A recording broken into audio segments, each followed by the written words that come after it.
Hello and welcome to Movie of the Year, the only podcast with the science, but then also the screaming to determine the best movie for any given year.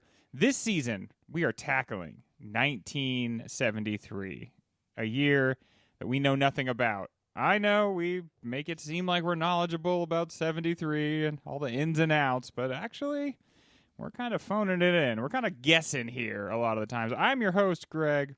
Joining me, two sailors off the streets, our winner from last week and contestant, because yes, this is a game show. I will be awarding points silently so that no one knows who's winning except for me.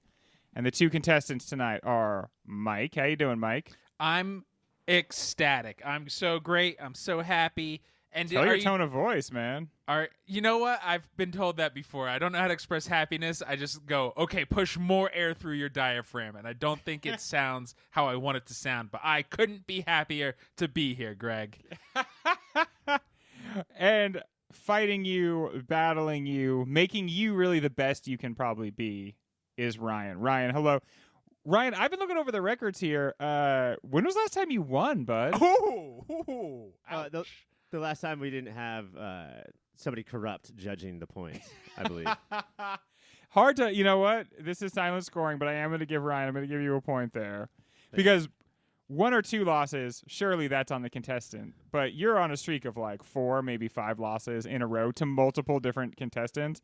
Clearly something is up with me. I don't even know what it is. I'm going to have to investigate. There's a lot of things. There's you try to be nice to people who need it.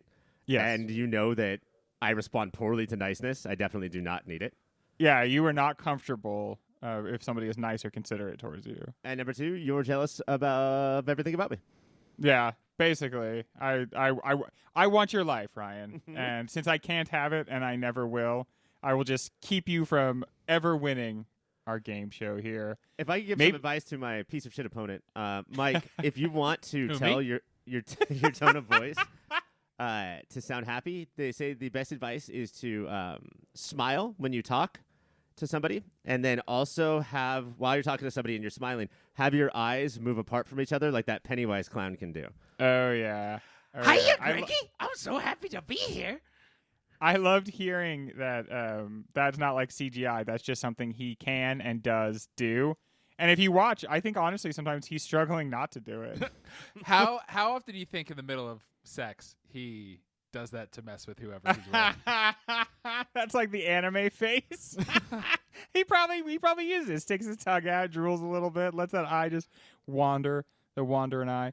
Ryan, if we have undiagnosed beef, do you think what we ought to do is just go hop on a bus, get on a train, maybe go hit the town, go on a boys' trip? Do you think that's the cure for what ails us? We should go into every mode of transportation that costs like less than $3 for a ticket. Like yes, yeah, any mode of transportation that is fit for our armed service men. That's the only one. So Greyhound bus right next to the stinky toilet. One of those maybe strapped to the side of a train. One of those things on train tracks where when you push down, I push up, and then we just seesaw back and forth. Train just behind you on the tracks, honking its horn. Come on! For a while, just Marty McFly on skateboards, holding onto cars on the freeway. Skitchin'? I knew there was a name for it. Gentlemen, because of my superior hosting abilities, we've gotten nearly 5 minutes into the show, and I have not mentioned the name of the movie, and it's not like me to forget such an important detail, let alone the last detail. We always like to begin the show talking about what our personal histories are with these movies. Going back to a season like 1973, it's kind of a crapshoot whether or not we have any history with them. Mike, starting with you, the last detail, like, did you know anything about this movie? Did you even know it existed before this season? No, I didn't know it existed. I'm not sure I still do. The only thing is... No, Mike, it fully exists, Mike. Like, you can look it up on Wikipedia. We watched it a number of times this week. No, I think we did, yeah. But, Ryan, I'm going to give you another point there. Thanks, buddy. I realized I never knew... I couldn't remember what the name of the movie was, but the poster of Jack Nicholson giving you bedroom eyes. Yes. And nothing else in a sailor's cap and nothing else about the movie being told. It definitely is burned into my brain from somewhere as a child. Yeah, he's wearing the flat cap. The movie taught me that that's what that is, and he's got that cigar that he like literally has in almost every shot. And then he's not wearing his shirt. And he's got little something for the little sailor fans out there. mustache, which I was going, maybe he should have this mustache in more movies. Maybe he should always be a young man. Ryan, as our resident movie guy, did you know much about The Last Detail? I did, yes. I had not seen it until just before the season, but had been high on my list just because you hear the premise of this movie. You got to see it, right? It sounds spectacular. I knew about... Whoa, 3 guys on a bus? Damn, sign me up. The legendary cursing had always called to me. And I just... Something about 2 seasoned veterans followed around by a giant pasty moron spoke to me. Spoke to just my life. And so I thought that I would relate to it a lot. The cursing isn't it supposed to be like 352 fucks in the first 7 minutes or something absurd? It's kind of nutty. They could not make it for a while because the script is so full of curses. And then when they finally did release it, they're like, you know what? We got to lean into this. So they did a whole ad campaign where they like took a line of dialogue that has the F word in it like 8 times, and then just did the comic book like use the different symbols from the keyboard. So at first it was like it kept it from being made. And then they're like, no, lean into it. Let people know. You know, sometimes you want to you go to a movie because you're like, I hear this one's really violent, or I hear this one's got boobies in it. And then for this one, it's like, I hear they say a lot of swears. They swear like literal sailors. I agree with you, Mike. This is from the VHS cover Hall of Fame. You're walking along, and Jack Nicholson, and you have no idea why he's wearing the sailor hat, why he's holding the cigar, why he's not wearing a shirt, and why he's looking at you that way. It doesn't make you consider, at least as the kind of young boy I was, none of that made me consider watching it. It wasn't until I heard like sort of how small and intimate the movie was that I was like, yeah, this sounds really interesting. I mean, you have some guesses as to why he is wearing a sailor hat, right? Honestly, dude, I thought he might like be playing like a gay pinup model or something. Like he does, like the way he's wearing the sailor hat and not wearing a shirt does not really communicate like, I'm in the Navy, boys. Let's get this. Let's get down with it, shall we? I'm Jack, and I'm in the Navy. Whoa, Christian Slater just walked into the room. Christian, please don't say another word until we come back from this short break. The Last Detail is a movie about 3 sailors who are on their way to deliver one of the trio to jail. But thanks to some clever thinking ahead, they are able to secure a little time for a boys' trip. Now we know nothing is more sacred than a boys' trip. Thankfully, The Last Detail is a movie that understands the sanctity of dudes being dudes being dudes being dudes. We got ourselves a little drinking, a little underwear semaphore, fighting Marines in a bus stop bathroom, and even a little trip to ye old cat house. Along the way, the boys tour more than just the eastern seaboard. They explore the depths of masculinity, individuality, and duty in a world that may be corrupt and ridiculous, but ultimately must be obeyed. The Last Detail aims to tell a story that is not grand or sweeping or epic, but instead is quiet, small, and yet somehow perhaps still epic. We can talk about what The Last Detail says about 1970s masculinity, but would it be more appropriate to talk about the timelessness of the movie's depictions of men and machismo? Does any of this feel dated or creaky? No, I guess there's a few kinds of guys who aren't in the movie, or if they are in the movie, they are like the You're not talking liberal about hippie. crypto guys, are you? Because this there's could no be a little crypto early for bros. crypto guys. Where's the guy in New Balances and a hoodie, but is somehow worth $1 billion because he fooled a bunch of people Wait, you mean like the in a Crypt futuristic Keeper? Ponzi scheme? The Crypt Keeper. We ultimate need a crypto guy who guy? owns a lot of apes in this movie. But these apes? Oh, they're bored. They are bored No, as hell. Ryan, I what do you think? Are we getting a timeless depiction of masculinity or a 70s bound depiction? I do agree with Mike. Not every single type of man that has ever existed is in this movie. So that is true, Mike. I Good did job. get distracted by what I was actually saying. No, Ryan, go. But no, I think that there's a certain sensitivity here in the way that really everything is handled that it doesn't pit Hal Ashby in defense of men or as men are evil, but instead just slowly walks us through these characters where they become so three-dimensional that that's where the timelessness comes from. So it's not like but there's a couple of exceptions, especially when the boys are around other people and they're like more of a facade comes on, like this party that we can talk about in a second. But when it's just the three of them, I think that it's dealt so carefully and so sensitively that that's sort of what this is the type of guy that I see now and that I'm sure existed in the 40s, you know, like I think that he does a really good job of crafting this timeless character. And what are the characteristics that you see? Like, what are the masculine characteristics that we see in this movie? I think in Nicholson, it's when we're talking about their intimate settings, he wants to be a big brother type, but he can't stop himself from being a fucking prick. Mule wants to not give a shit about any of this and wants to hate everything and throw his bows and say this is the worst detail, but can't stop himself from having fun. And then Meadows is a lost little lamb boy and is just like, feed me, daddies. I will do whatever you teach me to do right now. Meadows is the young one that they're taking to the jail. Yes, yeah. So the dynamic between the two men is there's Mule and what's Nicholson's character's name? Badusky. Badass Badusky. And Meadows. And Meadows is like the young, innocent one, but also the one that is being taken to jail for 8 years for stealing $40 that he did not even get from like the polio kids.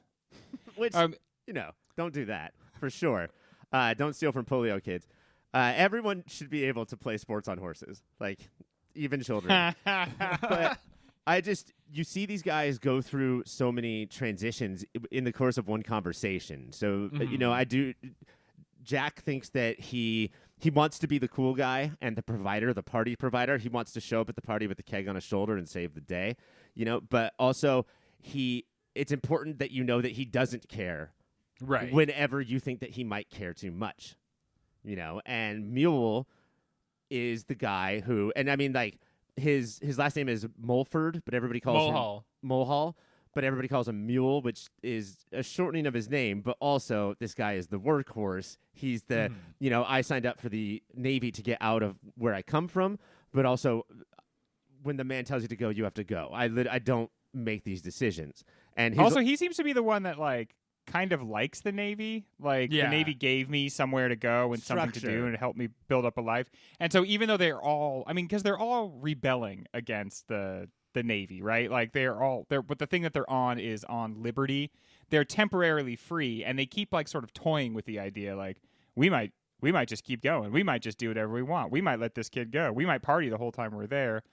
But ultimately, they do what they are told to do, right? Yeah. Like they follow up, and part of it is that Mule, he likes to like say, oh, you know, forget these guys, but at the same time, he's like, well, I don't know, I kind of like the Navy. I think that like it's done good things for me, and I think that I'm going to be better off here than I would be without this presence in my life. I think he says another F word than forget, Greg. Well, yeah, but this is so that we can show the podcast on TNT. Oh, right. Forget about it, you mother forgetters. Fudge about it. Is there something? Do we think there is something? The movie seems to like lean on violence and masculinity, and not maybe in the most conventional way, but it seems like as part of a bonding experience, there has to be one or two dust ups, and there are a couple of different violent outbursts in this movie, but they're not quite the Mean Streets fight. If you listen to the Mean Streets show, there is a peck and paw melee in the middle of that movie that is just a bunch of like big bellies banging against each other and people standing on top of pool tables and throwing like kicks 360 degrees. In this, there's a couple of those. What's being said about masculinity and violence here? I think one of the tribalism within the military, and I think it's very connected to the masculinity and violence. Is one, this movie gets it right. Fuck Marines. They are the worst. If you see one, throw their head in a urinal. But it doesn't matter that the sailors were having problems with each other. The minute that Badusky, for no reason, started a fight with a bathroom full of Marines, the other two are like, I guess we're also fighting them now. Well, I mean, he waits until they walk in, and they're like, "Hey guys, what's up?" And then he attacks the other guys. He times it very perfectly. It's a full-on like, "Wow, Marines in the bathroom. It'd be a real shame if somebody punched him in the face." And I think it's like Ryan was saying earlier that he brings the party, but he also brings the camaraderie. And he's like, oh, we're splitting the seams a little. We're being individuals. I bet I know it'll bring us together. Me starting to fight with these Marines. Right. Is there something, Mike? You were in the Army, and the Army hates the Marines, right? Everybody hates the Marines. But is there something specific with the Navy? Because do they have to interact a lot? It feels like they're constantly having to interact because one is the Army of the Sea, and the other one is the Sea of the Sea. The Sea of the Sea, yeah. That's what they call the Navy. The Marines spun out of the Navy, so yeah, I think they share bases a lot more often. They do, and it's the Marines have the biggest chip on the shoulder and think they're these badasses, and they're just dickbags until they turn like 30, and then they're chill. But Navy grunts are the worst fucking human beings you'll ever meet. And that's specifically what he's always talking about, grunts. Yes. Right? Badusky, yeah. So the Marines are to the Navy as Maude is to All in the Family? Yes, and to Harold. And to Harold. Nice Hal Ashby reference. Boom. I think what's important here with the violence and the masculinity in general is that these guys, like all of us, are on these ropes, where almost like bungee cords, we're tied to the front, to the grass in front of our doghouses. And we think that we can run away and bark and rebel and scream and yell, but we're still... So when the man says go... But we're still safe, and we're always get yanked back. We think that we're tough, but we always get yanked back. So we're gonna let this guy go. We totally could. It's all just fucking talking. We know it in the moment. Or we need to be violent because that's what men do. That's what men do together. That's what men do against each other. But when it comes time to fight, it's just gonna like be a classic roustabout with some Marines in the bath. It's not gonna be a fight that changes anything. It's never a fight that changes anything. There's two moments of violence or near violence that felt different, and it's Badusky, and I think it's when his ego is fucked with, then real violence. It's not game of grab ass form. Is this the end? Is this what you're talking about, The Mike? beginning in the bar first, because he's like, we are sailors. We deserve free beer. We deserve drinks, even if this guy is under 20. I can't believe you. I will shoot you in the face. And then also, the end, you are being racist, and that is also annoying me. And then at the end, it is, I think, because Ryan's saying we have these boundaries, we're going to pretend like they don't exist, but they do. And Meadows was actually going to break one. After they were nice, he was like, no, we were giving you a nice send-off, but you were going to jail because this is what we have to do. And Meadows was betraying their trust and betraying the actual framework of society they've all decided to live in. And that, I think, really got under badass's skin. I mean, yeah, the betrayal, like, as the movie progresses, as the first half progresses, badass Jack Nicholson is, like, trying to almost groom Meadows into being his friend.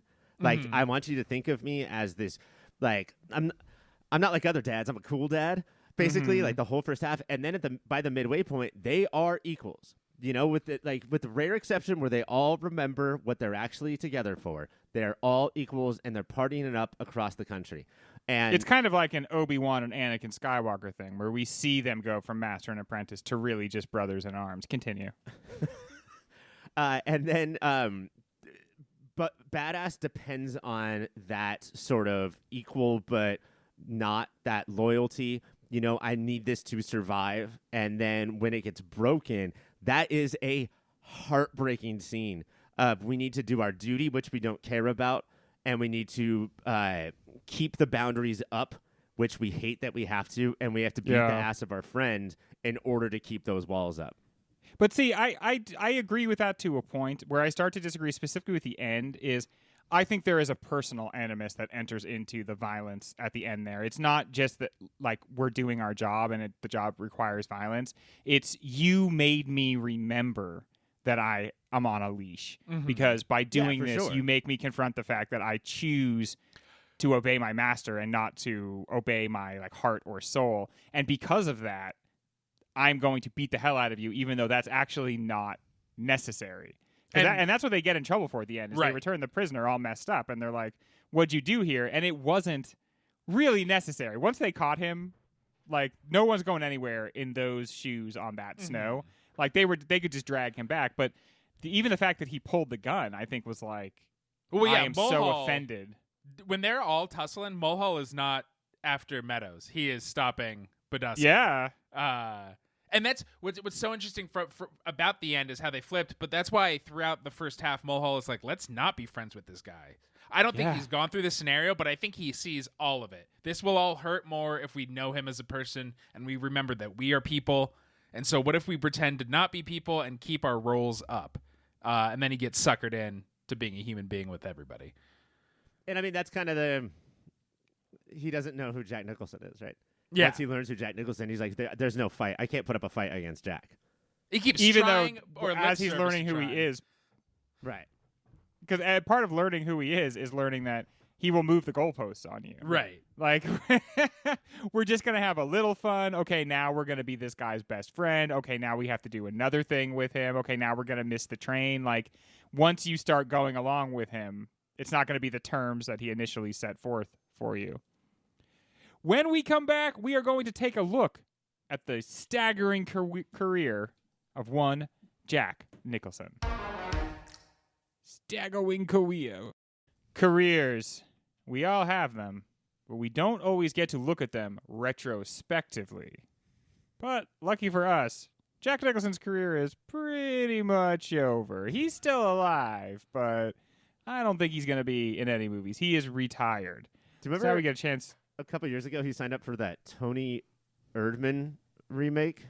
Oh, yeah, with Kristen Wiig, right? Kristen Weren't they going to Wiig. be the duo? And that news came out like 4 years ago, and even then we were like, no. Is he, though? That's not going to happen. Because, like, the last thing I heard about him was, like, he went to a Lakers game. Good for him. And when you're in that phase of your life, I don't think you're going to be on set very long. So before we get into the simply staggering number of movies that Jack Nicholson has been in, what does this guy mean to movies? What does he mean to you? Let's start with personal reflections. Ryan, Jack Nicholson, what does he mean to you? I mean, I think that it took me a long time to not think of him as typecast, and I still do think of him as a certain type, right? Typecast, And a lot of times he's cast. Typecast is such like a harsh word, so derogatory. He clearly has a range, but also, you know, the hair's getting slicked back and the eyebrows is going up, and the glasses are going to get put on, and it's not that. It's also, who were we talking about? Jack Nicholson. Harvey Keitel, I think, in the Mean Streets show, where in my head, for some reason, I thought that he's full of screaming performances, but it's not. It's really just like maybe a scene per movie, and that gives you so much it's more power. you're scared of him all the time, and the scarier the quieter he gets, the scarier Keitel gets. Right, and so like that's, I think, the thing with Jack too is that in my head he's screaming all the time, but really it's just that one punch or two per movie. And it's what stand-ups, what sketches, what Animaniacs mock becomes, you think that's the whole person. And then so when he doesn't do all that, you're like, oh wow, look at him go. But no, he's always going. And I think that, like you said, Ryan, that there's a tendency to think of him as typecast. I don't think it helps that he's played an inordinate amount of characters named Jack. It's almost as if they're like, well, we don't want him to be confused, so we'll just give the character his same name. He comes in on the Shining set, and they're like, all right, you're going to be playing Harry. And he's like, you mean Jack, right? Here's the deal. Jack. That's not actually my name, though. So it's going to be awkward, don't you think, my having to respond to it all day? I think the thing that's weird for us, too, our generation, is that for a lot of people our age, our first introduction to him was kind of him the Adam Sandler movie? Satirizing himself in a movie that maybe it, like, as the Joker, maybe he could have used more 1970s like freakouts like he had through that whole decade and just didn't. You know, like that movie is him very late with a couple of times where he's like, he's mostly like the coolest guy in every room, and I think that kind of launched what I thought of Jack from then on out for a while. Well, especially because, and then his career, it is with the Adam Sandler movie, Anger Management, or then As Good as It Gets. Like, he definitely, in the 90s and early 2000s, he was like, it's all about coasting. Whatever can pay for my Lakers tickets. And then, so in 1989, he was in Batman and he played the Jacker. Is that true? Yeah, beware the Jacker. Well, it's not perfect, but it's pretty close. Yeah, a little bit of it reminds me of Al Pacino syndrome. Like, for us to follow their careers when we were first getting into movies and we didn't know anything about them and they were already kind of phoning in some of their performances, and then to go back to the 70s where they were cutting their teeth and just really hungry and giving their all and seeing the actual talent. We're going to have a chance to talk about specifically Nicholson and what he does in The Last Detail, but I think it kind of puts the lie to the idea that he's always just perpetually doing the same thing in and out of every movie. And for me personally, yeah, I mean, it does start with the Joker, and but the Witches of Eastwick was like big around my house when I was a kid. In the 90s, A Few Good Men was like, I didn't realize it when I was a kid watching that movie how much it would sort of become part of like my perspective on the world. But the whole interplay of, you tell us to hold the line and then you come and you criticize the way we do it, and you can't, what do you want? Do you want us to hold the line, or do you want to get to choose the way we do it? And his part in that, of seeing him go from kind of banking on the Jack Nicholson cool, I can get away with anything, and then slowly get entrapped. This is one of the actors that I feel like I have seen more of his work than some of the other ones that we've done these retrospectives for. But if when we go through this, and I swear to God, Greg, you are going to start at some point. When we go through this, look at everything that comes out before we're born, and their counterculture, fuck the man, hippie people, and tell them all about Colonel Jessup in A Few Good Men, and they would barf. Well, yeah. Isn't it interesting, the sort of like the dichotomy of early in his career playing the lowest ranking, the semaphore guy, and then the end of his career playing like the head of a naval base or whatever. He is a colonel in that movie, and it's like he's kind of talking to himself in some of those scenes. I was gonna ask, by the way, what's a semaphore? It's like flags. So when the ships have to communicate to each other, they do the flags. May I? It's for pooping, silly. There you go. Thanks, Mike. But anyway, what do we think he means to movies outside of us? Maybe we've covered this a little bit, but certainly like that, a countercultural figure, very much alive and working in this sort of huge transitionary period that was the 70s, the late 60s and early 70s, and helping to push and move these movies in a way that like I didn't realize until we started really getting into them that the actors were more than just showing up on set. They were the creative forces in so many of these movies. And producers, and so often so many of these movies just weren't going to be made, and they're like, but we got Jack. And they're like, okay, you got me, you son of a bitch. 2 bags full of money with dollar signs on it. I mean, I think great actor. I don't like we were talking about before. I don't think anybody would say that he's got the range of like the all-time greats, but I think that in this year that we're discussing, 1973, on Movie of the Year, where all great podcasts are sold, he is taking the cool belt, from probably Steve McQueen and Paul Newman. Steve McQueen. And is not giving it up for, 15 years? Yeah. Legitimately, like, he just has the belt until, I don't even know who comes up and takes it next. Bruce Willis, maybe, in Die Hard. But, like, he just owns the town. And it kind of like also has a part of his mystique where he's like known for his celebrity, like being at the aforementioned Lakers games and always being on the arm of a different woman, eating at a little cafe called Poopies. I don't know if you've seen that. You're saying he eats butt? Is that what you're saying? No, there's a viral clip of him talking about like right around this time in Hollywood and like the different people he would just hang out with and everything. And he's like, and we all used to hang out at a little cafe named Poopies, which could not be the name of this place. There's just no way. No, Mike's right. He's clearly talking about how eating butt. It was old school Hollywood. That's what we did. Well, let's get into the bracket. Let's see what we can see here. First off, we chose 16 movies. He has many, many movies, but these are the 16 top iconic roles. They're going to be fighting off against each other. We will determine what is the most iconic role. Number 1 seed with an axe, I guess, Jack Torrance from The Shining versus number 16 seed Edward Cole from The Bucket List. Gentlemen, anything that you would like to say about Edward Cole and The Bucket List? What Edward Cole did for the genre of old bucket guys. list movies? Yeah, a bucket listing. The Bucket List is the movie where the old guys are going to go like paraglide because YOLO. They're dying. Bucket Yeah. List is from the sliding doors genre of movies nobody remembers, but created a phrase we still use in everyday life. A Yeah, hall yeah. pass, if you will. A what? A hall pass. A if you hall will. pass. Let me just ask though, before Bucket List gets absolutely slaughtered, would you guys have predicted this to be the number 1 seed? Yes. Yeah. Yeah, I think so. I'm just so low on them. I think I love the movie. I just feel like I'm so much lower than everybody else is that I was surprised it wasn't something else that Greg is about to say. But I'm going to vote for if you're going to call this, Greg, call it to a vote. I'm going to call it to a vote. It's The Shining for me. Mike? Everybody knows I'm a bit of an iconoclast. I'm more of a 1970s Jack. And Yeah. Ryan's kind of a bucket list era Jack. So That's so true. I might have to buck the trend. No, it's obviously The Shining. I wrote my bucket list. And Jack mentions Torrance in The Last Detail. Coincidence? I don't see how that's Yes. possible. It's all connected. All right.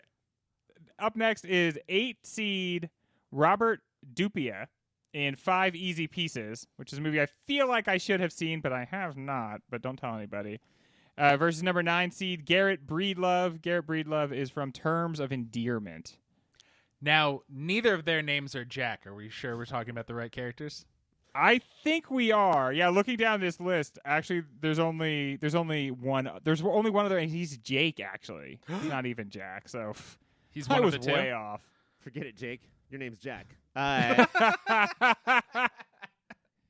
So one of these is a supporting character, and the other one I can't remember what it was, Greg. What was the first one you said? I said Robert Dupia from 5 Easy Pieces.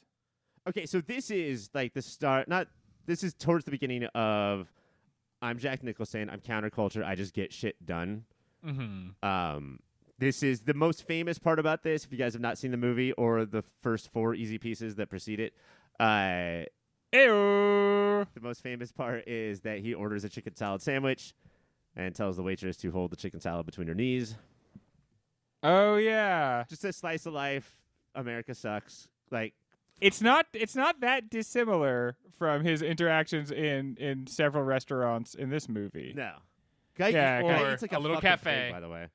Called Poopies. Called Poopies. Poopies.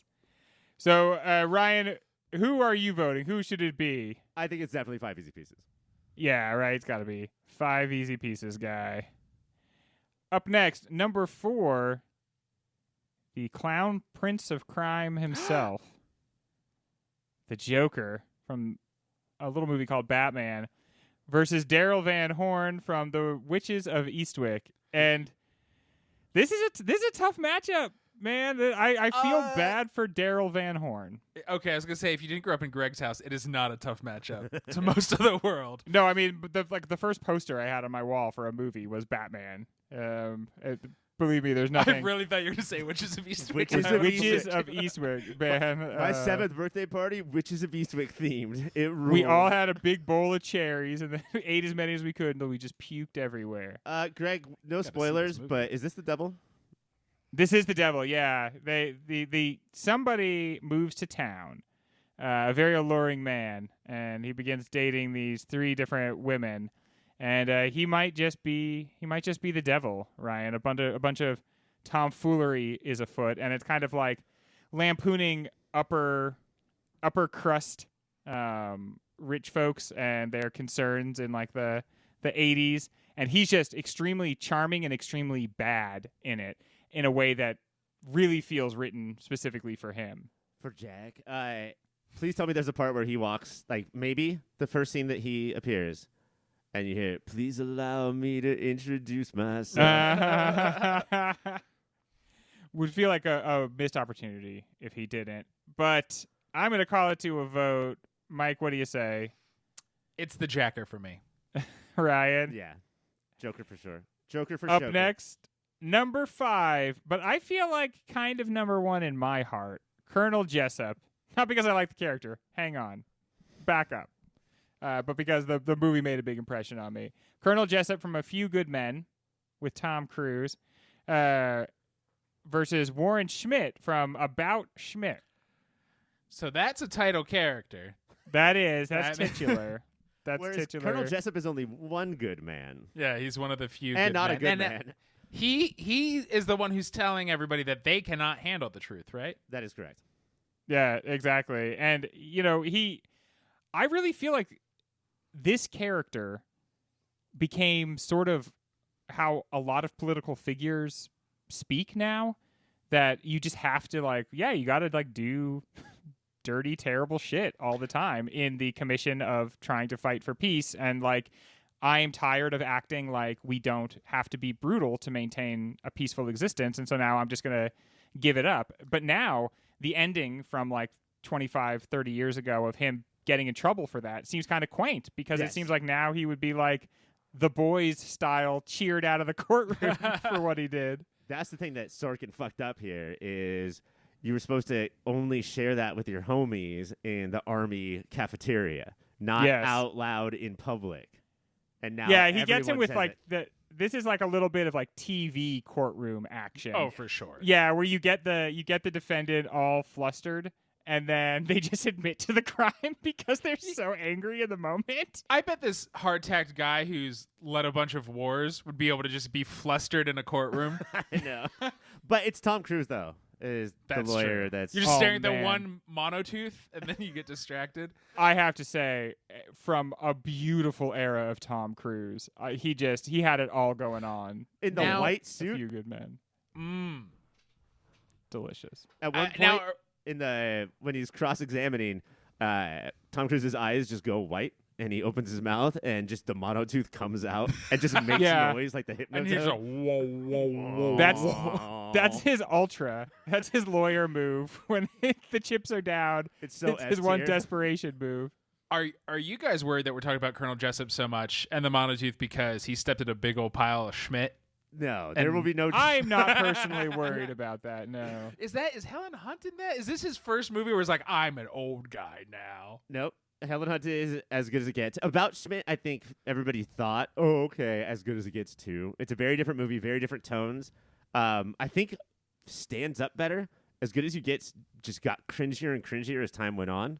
I like About Schmidt a lot, but it mostly became known as the Kathy Bates got naked in a jacuzzi movie. And Yeah, it really that.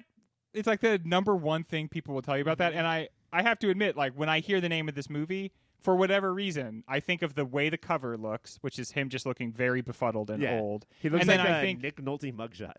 and then I think Kathy Bates got naked in this movie.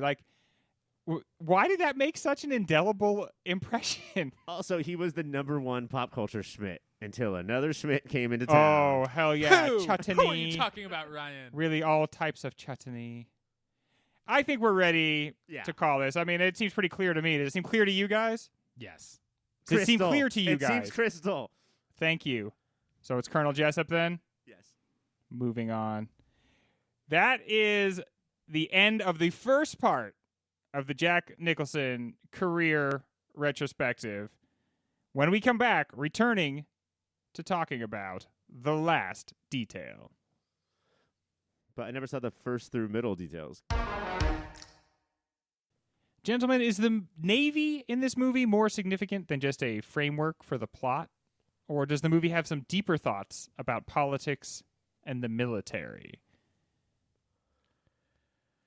I mean, I think that this is it's a lot different than if they were mailmen, for sure. If you could do the plot where he was getting taken to mailman jail. Male prison? Nail jail? Mail jail. Male jail. Let's do some mail bonding. Yeah, No. I think that we do. We're seeing some stuff that we wouldn't see otherwise because it's the Army. Now, or the Navy, the military. I do think that it is vitally important that the word Vietnam is never brought up, that war is never brought up, that with the exception of a gun that we didn't even know Jack had, that his buddies didn't even know that he had, weapons are not even brought up. The violence is all very Why I oughta and not Vietnam is brought up one time, but I do take your point. It's not like continually talked about.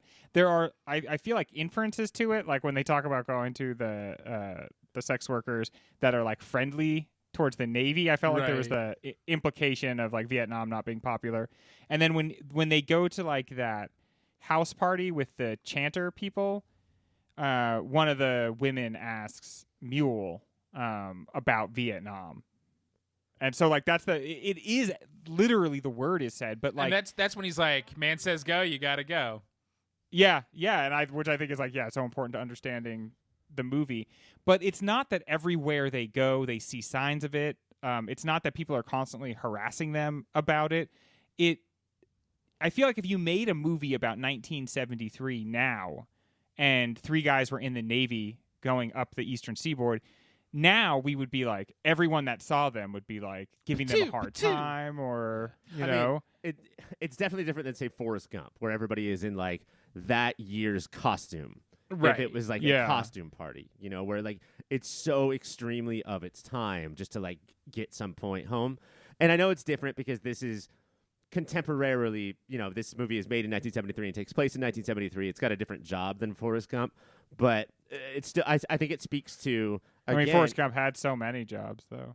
It's true. I think it speaks once again to Ashby's lack of need to shove your face into any particular aspect of the movie.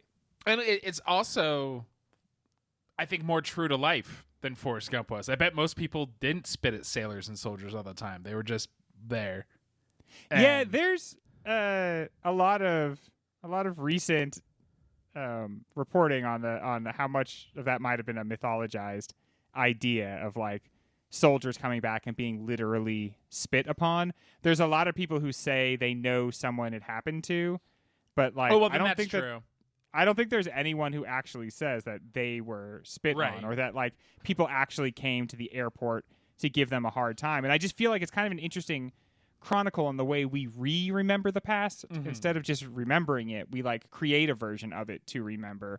And this movie kind of argues that you could go through the world mostly not thinking. You could go through America mostly not thinking about Vietnam, even as military personnel. Which feels like a bigger travesty. And I wonder if the bigger issue, if it, like a metaphor got turned into, no, this actually happened to my cousin's friend once, is World War II, everybody came home heroes. Vietnam, everybody's like, oh, that guy's back.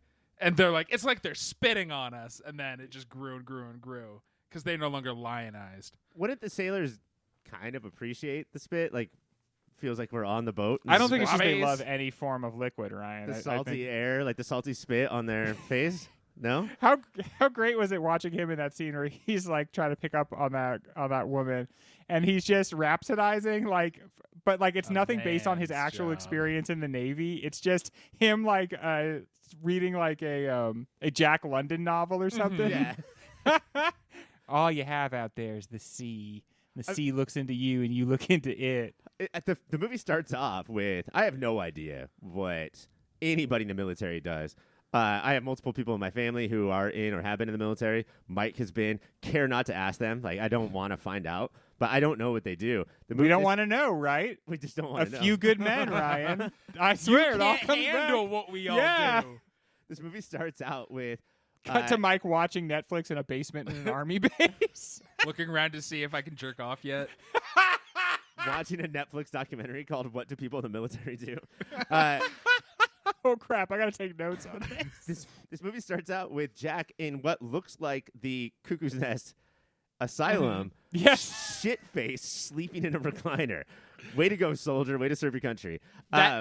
That intro and Jarhead, I feel like capture the military more than anything else. It's fucking boring all the time, and then sometimes an old guy's a dick to you.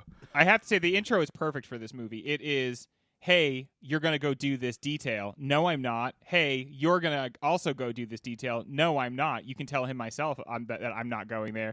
And then cut to the two of them standing in the office doing the detail. That's what the entire movie is. No, yes. I'm not going to do what you tell me to. And then ultimately... No, yes, of course I am. Okay, so the military is like my mom asking me and my little brother to do chores when we were preteens then. Yes. That's exactly yes, what it is. I once had, as an adult, Had another adult tell me I couldn't close my door all the way if a woman was in my room. So it's exactly like or it's coming off the hinges. I think another important part of this too is that they're not taking meadows down the western seaboard, or a superior seaboard, like one of the best seaboards. no snow. And that's exactly right. Like this, Hal Ashby shows the outside of the train, outside of the windows a lot, and this world looks fucking like Galactus is halfway done sucking it. Like, I think that we're being told but not being told. We're being shown but not told that we're just sort of fucking sad and like we're just out of juice. It's the wasteland, right? Right. And it's like just this ennui has affected the weather and the trees at this point. And I think that's what we can sort of feel going on because of the stupid war that we're in. Yeah, it's kind of like saps the color out of everything. Exactly, the movie's yeah. gray. The higher north they get, which should be like more and more freeing in a way, they're so excited to get to the north, but it just gets colder and colder and colder until finally in the last scene, they're standing in a park and it's like the coldest any three people have ever looked. Trying to cook hot dogs. That picnic that they have outside, cooking hot dogs in the snow.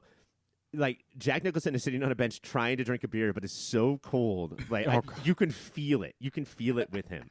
He is having a colder one than anybody ever has. For a guy who is like known to be the coldest man of all time, to have played the coldest man of all time, Jack Torrance, the frostiest boy there ever was, he looks twice as cold drinking that beer in this. So much about this movie is subtle. Like the second time I watched it. The first time I watched it, I loved it. The second time I watched it, I was kind of blown away by it because I feel like there's so much that Hal Ashby is like, you'll get it. If you sit with the movie, you'll get it. I promise you. Like what you just said, Ryan, about the exteriors looking so like blighted and everything. Another thing that's really subtle in this is the aspect of race. Mule is a black guy, and it almost never comes up, but then it will suddenly every once in a while. But there are a lot of scenes where it feels like it is standing with our characters. The idea of his race, the idea of why he loves the Navy and is the most afraid of the three of them of not being like there on time. He's the most afraid of the two of them about the idea that Meadows might get away. Mm-hmm. And it's never said, but I feel like the strong implication is like, we're not going to be punished equally. Yeah. Right. I mean, he's always the one to say, hey, Jack, let's get the fuck out of here. And it's not just because of his military career. And there's this really interesting conversation that he has at the party where he sort of defines all of this, where he talks about why he actually does like the military as much as he complains. And it's because that he does have this structure that a lot of people that he grew up with don't have, that he was given a path, basically, and that was offered to him by the military, which is kind of a sad story from, like, a lot of poor kids, you know? Yeah, like, hey, totally. Sign this paper, and you'll get out of this, and you'll have You can't drink awesome a beer yet, but you can be in the Navy and then be sentenced to 8 years for a crime, but you can't have a beer yet. And you're also offered this rare equality as a black guy. Mm-hmm. But on the flip side, why aren't you seem like you make a perfect officer. Well, those are white guys because in order to become an officer, you need a paper signed by a white guy. Right. And no white guy is going to sign an officer for a black guy. You need a black officer, and there aren't black officers because that's how this shit works. You know, so again, it's another one of those things where it all has boundaries. You're only as free as the boundary will let you be. And then, yeah, you have to find a freedom. You have to find some separate freedom within what the bounds are so that you're not just constantly cognizant of the fact that you're stuck and that everything in you says not to do what you're told, but that you just have to in the end because it's otherwise you're quite literally out in the cold, standing in the freezing snow, drinking a beer because that's the only freedom left. And that's why Badusky's outbursts, I think, are more violent. More is because Mulhall always had boundaries because he's a black man in America, grew up in the 50s and 60s, 70s now. I think he's very aware of the boundaries. So his is that simmering anger, and Badusky is a white guy who looks like he looks, and so he's like, I should be able to do anything, and if somebody suddenly tells me I'm not, I'm gonna freak out about it. Right, but again, always picks his specific battles within his boundaries. Like if he's gonna pull out a gun, he's gonna already know that the guy only has a bat. Right. Yeah. I love that. Like, I was here 8 years ago, and I know that what is there is a bat and not a gun. Wow, you're making quite a wager there. But because he's Jack Nicholson in the movie The Last Detail, he can't say bat. He says horsecock. You get your hands on that horsecock. I wasn't sure what that meant. I thought it meant shotgun. And I was like, and you think you're winning in this? Okay. I'll simply duck, avoiding all the pellets. Well, he's semaphore, so he'll just block them all. B-Y, B-Y. Bye-bye, fools. And bye-bye to that segment. When we return, the second part of the career retrospective. Time to return to the career retrospective of one Jack Nicholson. If you're anything like me growing up, you often confused the names Jack Nicholson and Jack Nicklaus. World famous, extremely accomplished golfer, and completely different person. But now I know it's Jack Nicholson because I'm looking at it on my screen over here, and anytime I need to say it, I can just glance over at it, and there it is. Jack Nicholson. Fuck career. you to the both of them for having such similar names. Honestly, yeah, and being at like the peak of their game, kind of at the same time, and just being like, deal with it, America. And they're both famous stickmen. They are both famous stickmen. Up next is number 2 seed, and I think number 2 in our hearts, Randall McMurphy from One Flew Over the Cuckoo's Nest versus number 15, Dr. Rydell from Anger Management. And I can see him doing the anger management nod right now. I could just see it. It's been heavily memed. Probably, like, honestly, there's no other thing about that movie I think I can remember besides... I don't know what your guys' criteria is for voting in this bracket, but more memed than Randall McMurphy from One Flew Over the whatever the fuck that movie is. It is the Dunkachino of Nicholson's career, is that meme. Yeah, it just sticks with him. Randall McMurphy, I feel like, is kind of a more intense version of what we get in The Last Detail from him. Like more more authority, and so more of a need to stick his thumb in its eye. Honestly, the first time I watched The Last Detail, I was like, oh, and we had just done One Flew, or Cuckoo's Nest. What's like the cooler, shorter version of that title? I think I'd say Cuckoo's Nest. We had just done Cuckoos. We had just done O-F-O-C-N. We just cucked ourselves. We just cucked. And we just cucked. I watched The Last Detail. I was like, oh, okay, it's like a Jack performance. And then watching it the second time, Cuckoo's Nest became sort of, that performance became flatter for me. Yeah, right? That's kind of how I felt, too. Less dimension there. Yeah. There's less nuance, and I think, again, less hungry. At this point, he's riding high on who Jack is. But it's also, I think there's something inherently a little more interesting to watch somebody who has some authority rail against authority versus somebody who has no authority rail against authority. Watching middle management deal with the fact that they hate what they are, which I think Badusky does, is more interesting. Do you know what? Would you say that's more interesting than his portrayal of a court-appointed Dr. Rydell from Anger Management, who has all the authority in deciding whether or not Adam Sandler is able to, I'm going to say, get his kids back? Watching two of our angriest actors act off against each other, nothing's more nuanced than that. Holy shit. Is Adam Sandler the Jack Nicholson of our generation? Oh, my goodness. But his "It's Jack" is...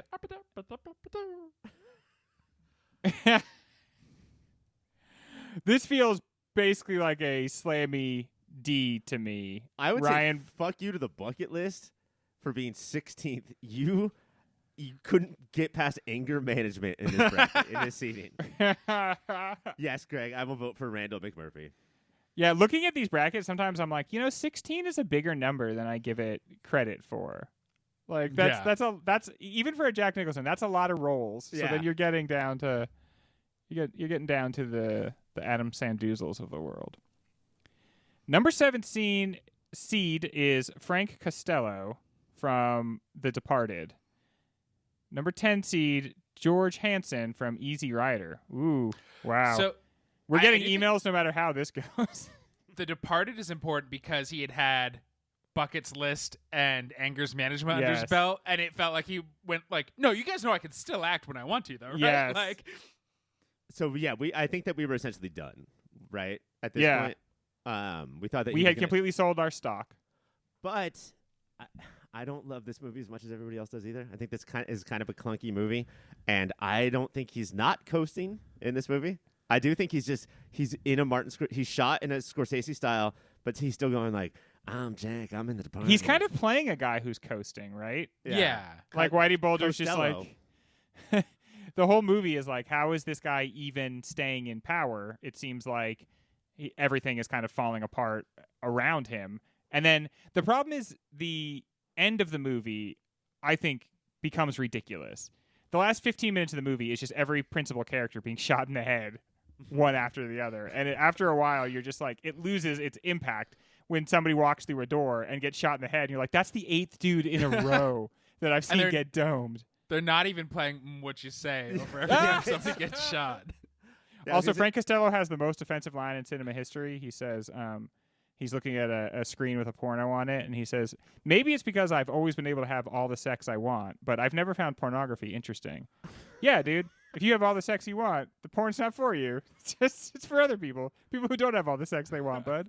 I thought the most offensive line in movie history was when Frank Costello looks at Mark Wahlberg and says, "Do you know what happens when a toad gets struck by lightning?"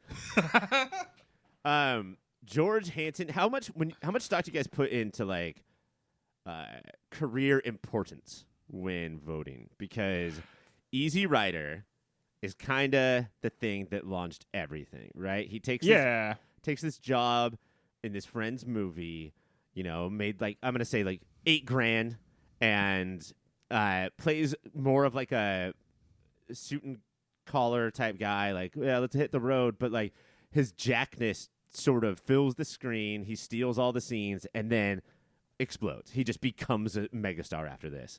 And so like it's not the most memorable, but like it's so important to the career that I think it could beat a lot of other movies. I think it could beat a lot, but I guess it's just the beginning or the end, the reminder that he's still got it. And I just taking the pulse of everybody's moms, aunts, and little brothers, which one stands out more in a career?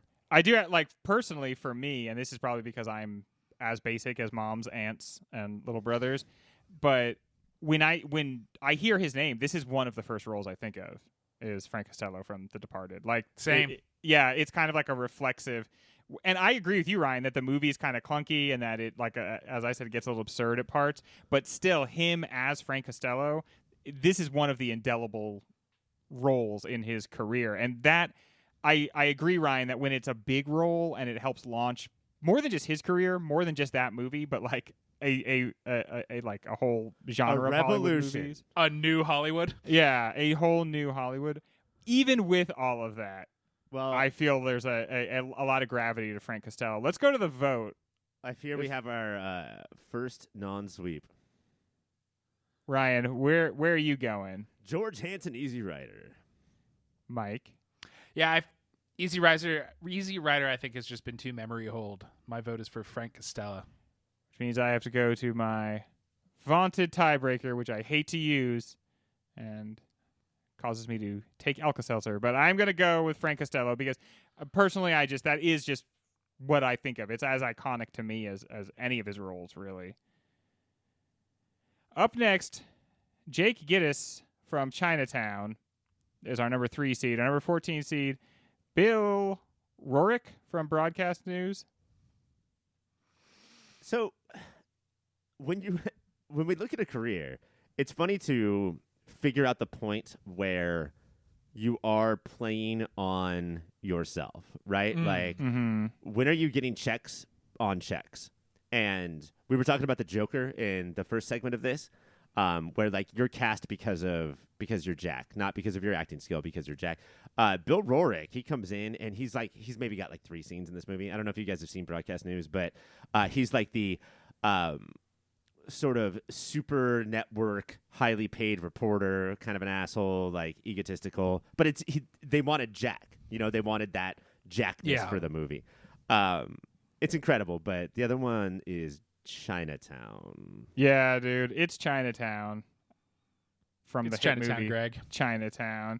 And again, this is probably even more than Frank Costello. Like, one of the first things I think about. Chinatown was a big movie in my house growing up as a kid, and I did not understand it, and I'm not sure I understand it now. I about believe it's water. about water rights in Southern California. But beyond that, it's a twisty and it's got that noir feeling to it.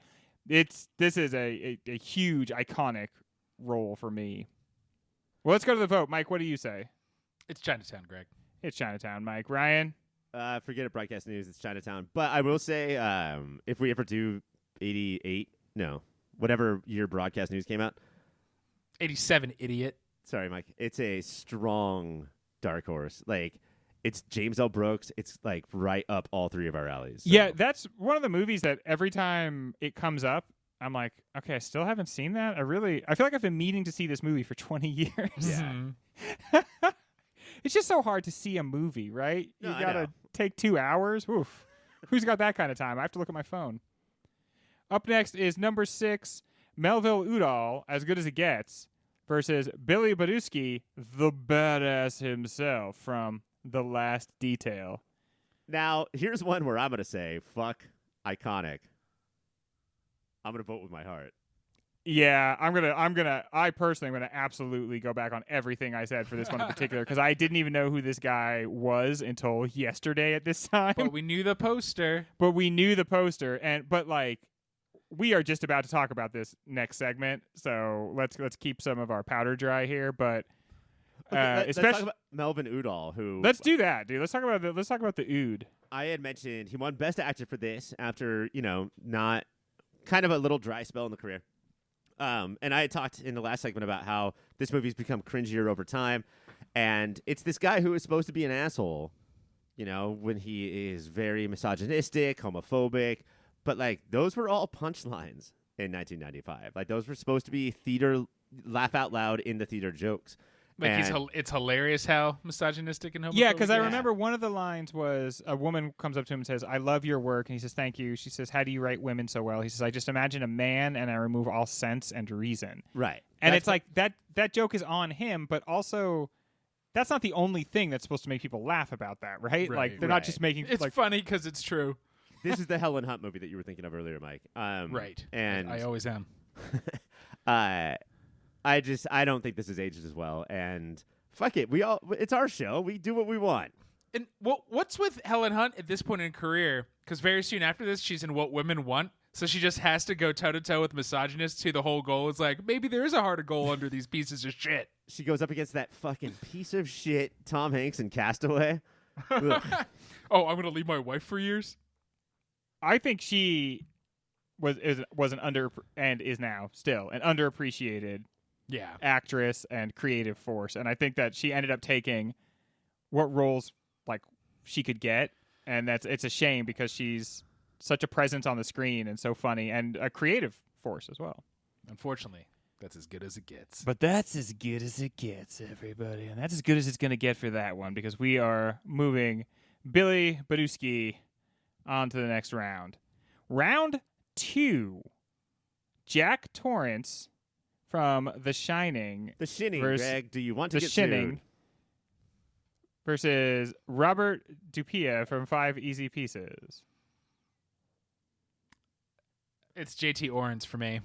Yeah, what do you say, Ryan? Yeah, it's got to be. Gotta be the number 1 seed, Jack Torrance. Number 4 seed, the Joker versus number 5 seed, Colonel Jessup. And Here we go, gentlemen. Here dude, we go. we're getting into it now. We are getting. Put up your fucking dukes, boys. Let's go fighting. When you think Jack Nicholson, how many roles do you think before you get to the Joker? 0. A lot. For me, it's a lot. Yeah. And how many, when you get to the Joker, how many Jokers do you think of before you get to Jack Nicholson? Well, Heath Ledger, obviously. Mark Hamill. Obviously. Mark Hamill is a biggie. This is such a good question, Greg. This is Ryan's one of those- favorite, Jared Leto. Damaged. I think this might be Colonel Jessup. He's in 5 scenes, maybe, in this movie. Yeah. It just fucking crushes them all. Yeah, there's so much going on in this movie that nobody will ever remember just because he's in it and because he owns the parts that he's in so fully. Are you ever dance with the devil in the pale moonlight kind of cat? Or are you you can't handle the truth kind of dog? That is that's life's ultimate question. That is what Ayn Rand's point of writing The Fountainhead was. When everybody's super, no one is. Well, let's go to a vote, Mike. What do you think? It's got to be the Joker for me. Ryan? You know what? Like, this is not Jack's fault, but I think it's a fine Joker performance. But I think you're right. Like, we have had 3 great Jokers since then. We've had 0 great Colonel Jessups since then. When will somebody once again tackle the role of Colonel No, Jessup, the 'cause I hear Joker? when you take that role on, it changes your brain Yeah. chemistry, man. He'll never eat at Poopies again. Where's Snyder's Sorkin verse or Snorkel verse where the snorks The are there? snorkel verse. I'm So going with Colonel Jessup. Jessup, moving on. Joker, we're sorry, but it's rough at this point. Number 2 seed, Randall McMurphy from One Flew Over the Cuckoo's Nest versus number 10 seed, George Hansen from... No, I'm sorry, that's wrong. It's Frank Costello. That's wrong, Ryan. We said Frank Costello. Moving on. Oh, Ryan made a mistake? Let's just fucking crucify him. Probably No. somebody should get points for that. That's not- Is that what happened to Jesus? He made a mistake? Yeah. He left the Oh, I'm windows sorry. unlocked Did one night. Yeah, he was friends with Judas. That's his fucking mistake. So Randall McMurphy or Frank Costello? Ryan, is this a tough one for you even? No, I voted Frank Costello out last time. I will vote him out again. This is very easy for me. Mike? Yeah, I think even as iconic Costello is for certain people in this room, McMurphy is one of the most iconic roles. Even though it's been decades since this movie came out, people still know McMurphy more. Yeah, I totally agree. Well, you know what? I don't even have to, though. It's just a matter of my opinion. Hey, Greg, I don't give a fuck Yeah. if you agree or not. You can still state your opinion, bud. On IMDb, for his character name, there's like 6 nicknames. It's like Randall, Texas, Mac, Mickety, Mac, McMurphy. And Randall McMurphy just seems like one of those guys who collects nicknames and keeps them all. Everybody from now on should call me T-Bone. All right, T-Bone. Number 3, Jake from Chinatown versus number 11, Billy from The Last Detail. Again, tough stuff. Toughstuff.com. I think this is the time, though, where we have to admit that our hearts and minds and farts and rinds got Billy this far. But Yes. Yeah, a lot of this is what is it. There is something helpful about the bracket because you can be unsure in one matchup, and then in the next one it's clear as Come day. on. Yeah, come so on. he squeaked through before, but I feel like it's very obvious that it's Jake from Chinatown, Jack from The Shining, or Jessup from A Few Good Men. Mike, Jack. Ryan, Jessup. yeah, Jessup for me too, dog. Woo! You guys are crazy. Here's Jessup. So he's in the finals versus Randall McMurphy or Jake from Chinatown. Chinatown Jake. Ryan. Jake Gittes does a lot of watching Chinatown happen and doesn't have a lot of iconic lines. So I'm actually going to go with McMurphy in this one. Yeah, I'm going to go McMurphy too. Because We're seeing our age differences now. And our finals, Jessup v. McMurphy. Now, in a straight fight, you'd have to take the warrior Jessup, but this is a popularity contest. The old man? No way. No, man, I bet that guy could do 30 McMurphy pull-ups a day. McMurphy would light him on fire in his sleep. No, I think McMurphy's soft. I mean, first of all, he's got like some Well, sort of brain damage from that. He'd get a friend to light him on fire in his sleep. The night before the fight, Colonel Jessup would order his soldiers to fill a sock with soap and beat the shit out of Randall McMurphy.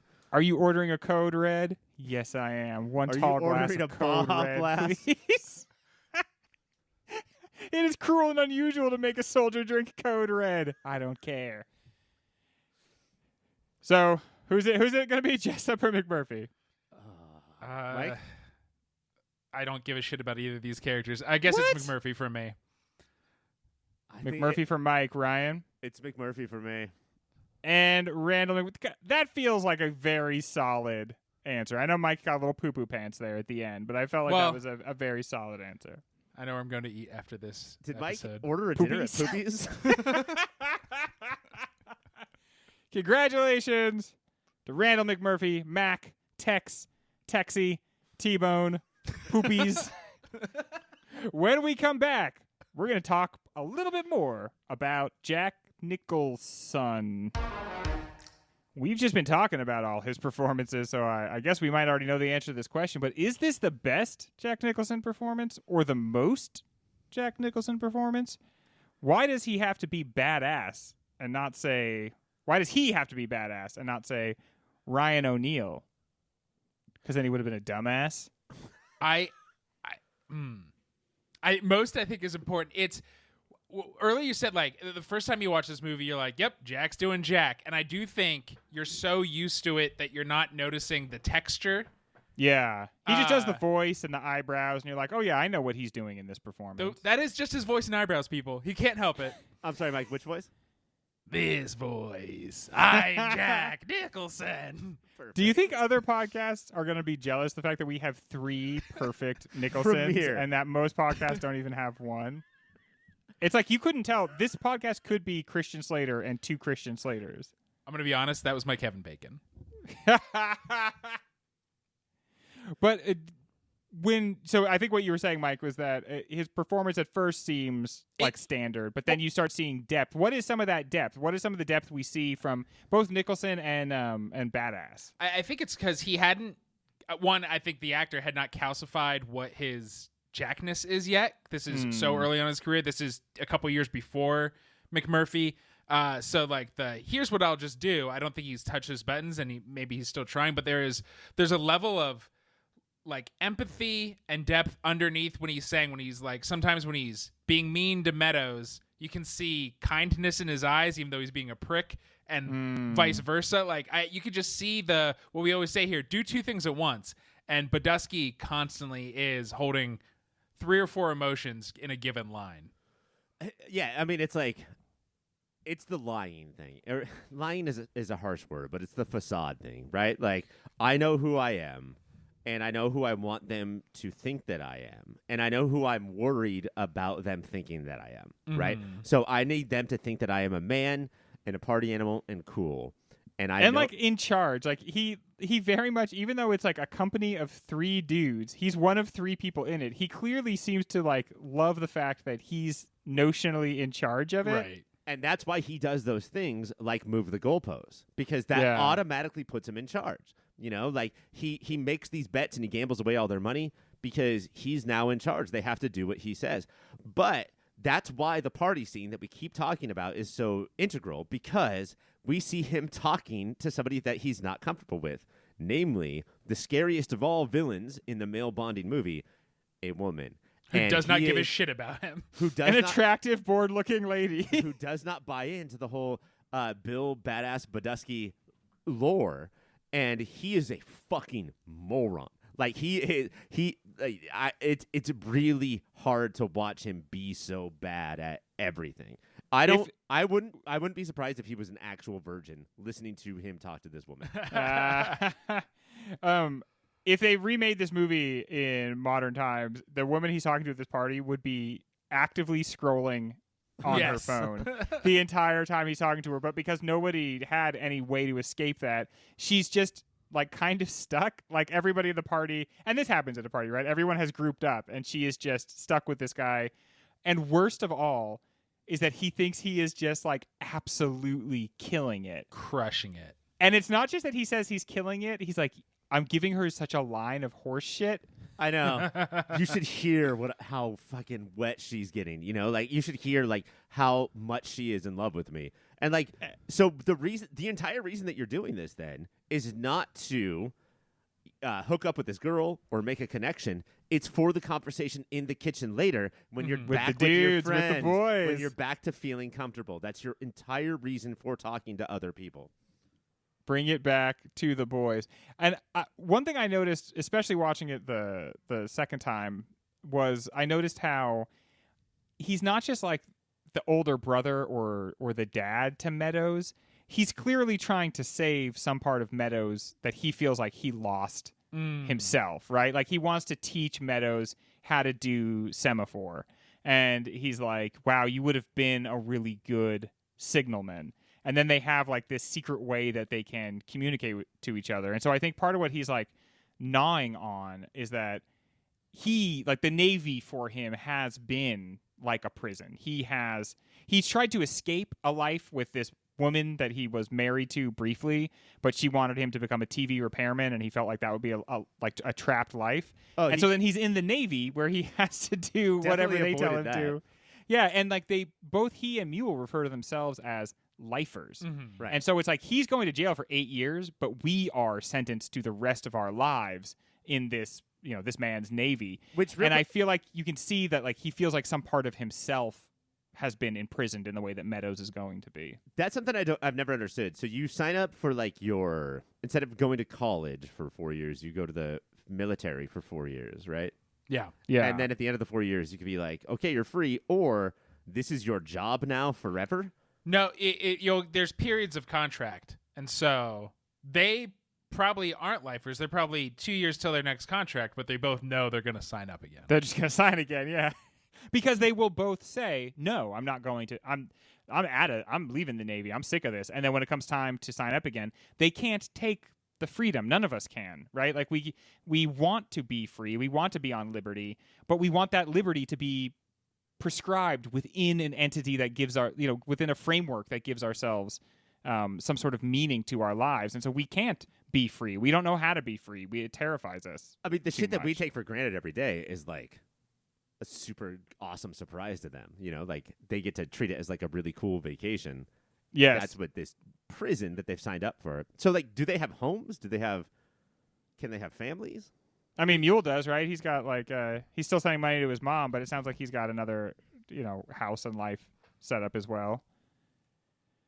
So let's nail down a little bit more of what the extra dynamics are, because I for Nicholson's character here, because I feel like we still see that cool ease, and then we also see that he is a bit of a loser himself in the darts scene. Did you think for sure that he was being hustled and was going to end up losing all their money? I think there's a moment there where like he is at stake, kind of in both in the movie and for how the audience feels about him. But yes, I thought he was losing all the money. But I think the way he lives his life is he can spin it either way. If he wins, he was always going to win, and he was in control. And if he lost, well, like actually the guy's daughter's sick, and I had to let him think he was hustling me because they need it a little more than we do, don't they, boys? Plus, what he is Ryan. A memory creator. Yes. Right? And so like he's so important on the boys' trip. right. He's an Instagram before Instagram. And I think that like sort of to what Mike is saying is that no matter what, we could always rely on that every event had that scene with the three of them walking down the sidewalk reminiscing about what happened 3 minutes ago. Mm-hmm. And Jack telling you exactly how we're going to feel about what just happened. And laughing hysterically, although like nothing that funny to anyone outside the incident has actually happened. We're going to set our laughter bar at about right here about what I just did. And if he had lost in the bar, it would have been like, that, we're fucked. But, yeah. But wasn't that a memory that we will always have forever? That's his for his sure. job. He's like, we can lose all of our money. We have a great thief on our team. We'll just have this guy steal some more. He's already going to jail for it. Jack He's is going to full put of carrots. So many carrots in his sleeve. How about Randy Quaid and Otis Young? How do they do against this performance? Because I feel like there's a chance that this is such a good performance by Nicholson that it sort of eclipses them. But are they holding their own? Yeah, I think this is why it's worth rewatching, even though it's like, isn't this a silly comedy? Like on the first level, the onion will peel back, and I think what Otis and one I've never seen him in movies before, and I thought he did great. Or is this it? Like he just bailed. He's just solid. Like he does exactly what it is. There's a story there. See that, just like so much that happens in the movie, you hear that and you're like, that's racism, right? Racism happened here. Like he probably wasn't offered other meaty roles, but there, I think there is a different shade to Mule's anger, and that makes it very interesting to watch him. No, he has to be quiet. He can't blow up, and that all of those are choices Otis is making. And then Fucking Randy Quaid, man. I did not know he had this in him. I just know him shrieking into the alien's butthole in Independence Day. Because, like, in his older age, right, when we grew up in the comedies, the very broad comedies. Shitter's full. Very different comedies than this movie. We would watch him. We would watch other characters look out the window on a character that Randy Quaid was playing and say things like, shitter's full, other things. So to see him in a movie like this, where he is playing somebody very grounded and still almost cartoony in a grounded movie, right? Like, right. But still so heartbreaking. Like, yes, he killed me like 4 or 5 different times in this movie. When they saw the carrots in his sleeve that he stole, just because he has an issue, right? He doesn't want the carrots. He obviously has like some compulsion to steal. And he thought he was going to go to double jail if he doesn't run away right now. Super sloppy double jail. So he runs away. Like, this guy, I couldn't. This guy could have been an amazing actor. He asks to see the sex worker. He's like, I don't have enough money to have sex with you again. Can I just look at you naked? That is milk money level. That is like so often in this movie he is 13 years old. But then all of a sudden he's talking to the sex worker about QAnon, and the sex worker screams, "Run, Lillian!"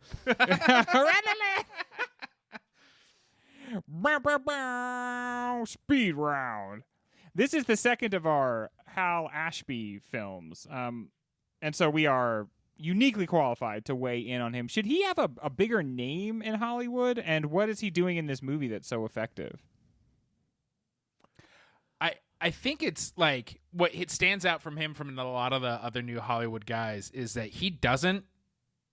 At no point are you watching the camera and be like, "That's Hal Ashby, baby." Yeah, doesn't he stay out of your fucking face? He really seems to care about human beings and telling their stories. Yes. Even though, like so many of these guys in the real life, he's a dick who does not care about human beings at all.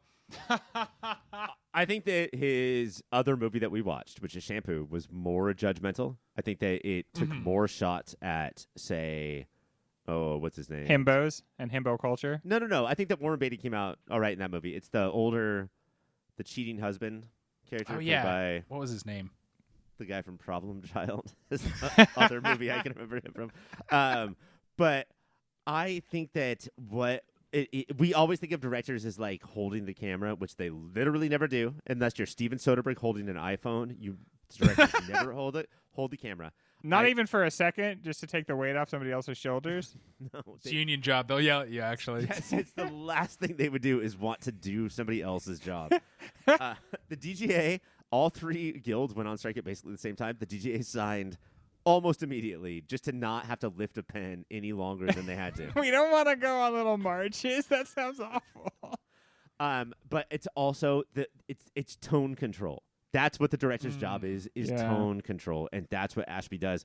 This movie is the king of tone control. I have never seen a movie that is so heartbreaking and laugh out loud hilarious in this exact way. No other movie will be, because it's strictly the last detail. No other Hal Ashby movie will be this, because he reminds me more of Linklater in that, like, only this movie will ever be this movie, you know?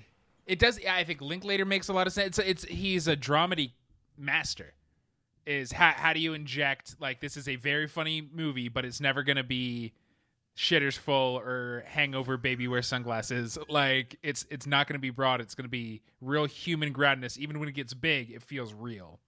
That, like, there's something broad and sweeping and epic to just the human soul, and that comes out in small interpersonal, like, moments like this. And I feel like it's so brave how often this movie chooses less, and how much it often then gets a lot more out of that. Every time this movie is small, it finds something big in the human spirit, and it's sort of exciting in that way. He's able to just disappear into the fabric of the movie, and it feels like he doesn't impose himself upon every aspect of it. So you're saying this movie would have been worse if, like, Kang was there in the third act?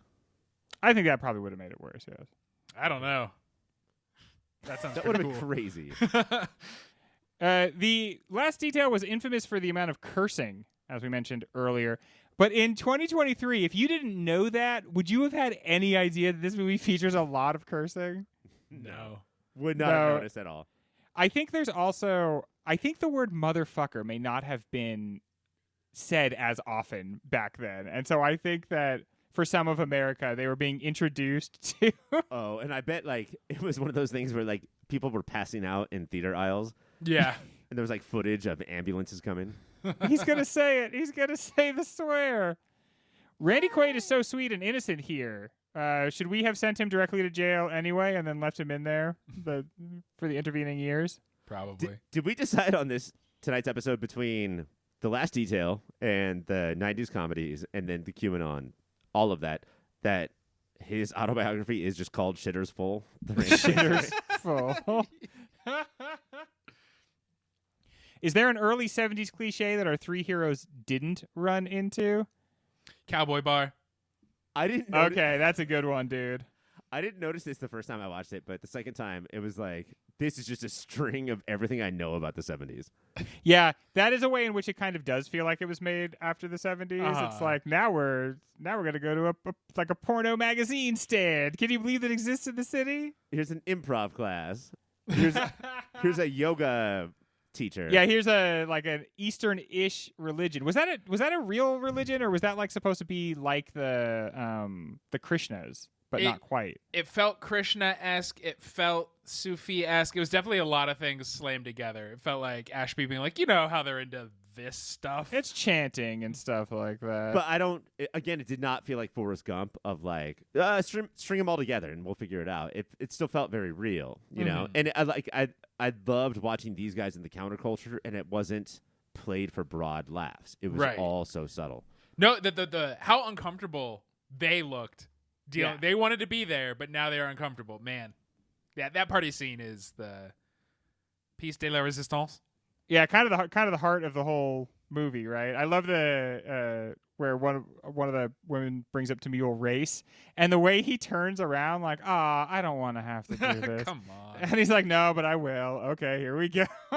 Let me try to explain this. Yeah, the three of us are slightly left-leaning folk, and I bet Hal Ashby is, and typically military people aren't. And they get to the party, and there's a guy ranting in the corner, and you're like, oh, fuck, is that what I sound like? Yeah. Just tell me what you think about Nixon. Name one good thing Nixon has done. It's like, Bud, wait till you see the future. Actually, we got to look back at Nixon. There was a couple things that he were once sort of did okay. say, I'm not a crook, which that would feel novel. He gave us all a very easy impression to do. Yeah, dude. Hi, I'm Richard Nixon. When we come back, let's give this movie some awards and recommendations. This movie was nominated for 3 Academy Awards, did not win any. Well, guess what? You're walking home with a whole slew of Moody's tonight. And also, we're going to throw in some recommendations, because that's how we do it here at Pop Filter. We've been talking about him for 2 segments in a row. Let's just go right for it. What is the pound-for-pound performance, and will you dare to say it's someone other than Jack Nicholson? Mike. I will dare, and maybe it's the blown awayness and the stock character I had in my head of Shitters Full, but my socks were fully knocked off by young Randall Quaid. And he has decided to go by Shitters Full, Yeah. if I'm not mistaken. Yeah. Randall Shitters Full Quaid. Well, okay, so Mike has once again said, I fully support Randy QAnon. Quaid.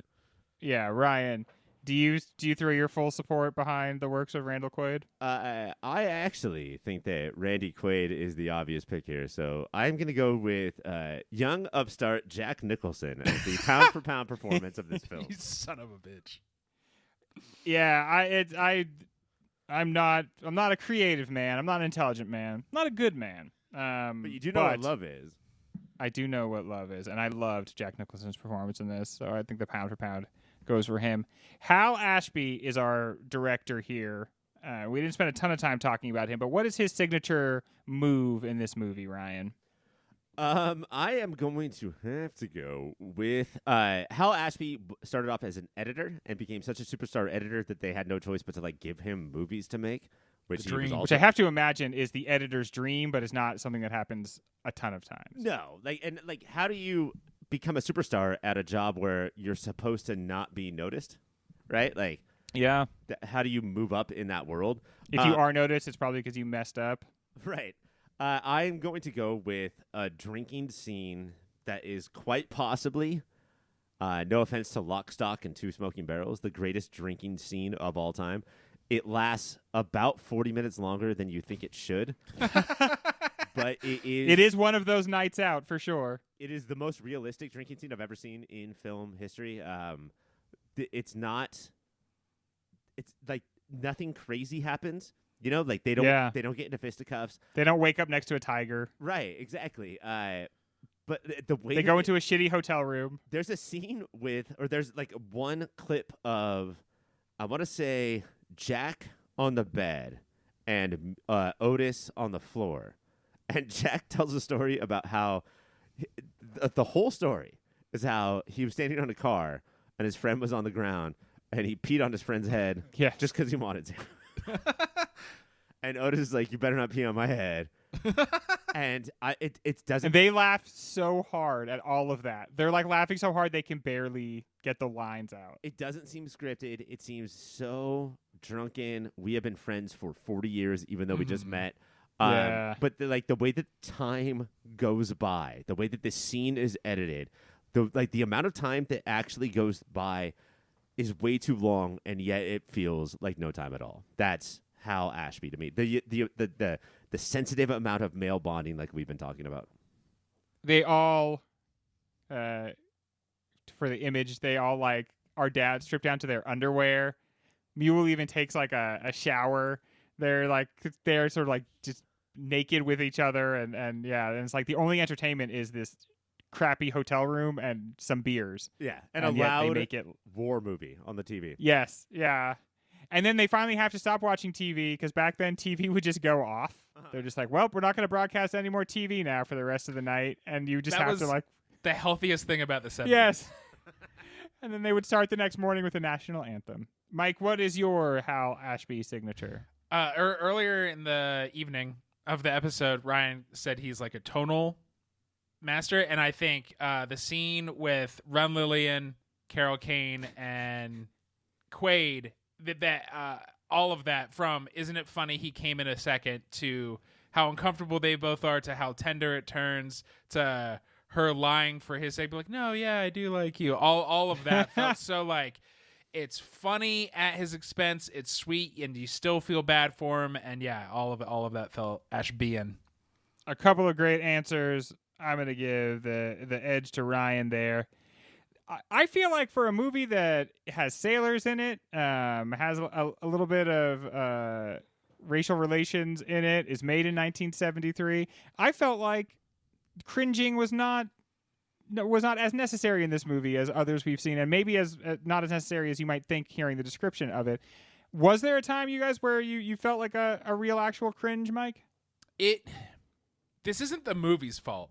This is the 70s fault and my fault versus expectations. But when they first walked into the church of the chanters and they were just sitting in the back watching, I was cringing because I was like, this is gonna be awful, and they're gonna be making fun of an ethnicity or religion or something, and I couldn't. And then when it didn't, and I was just like, okay, like the cringe went away. But that was it, because it was a pretty not cringy movie. But the movie doesn't like go out of its way to take shots really at anybody, and so.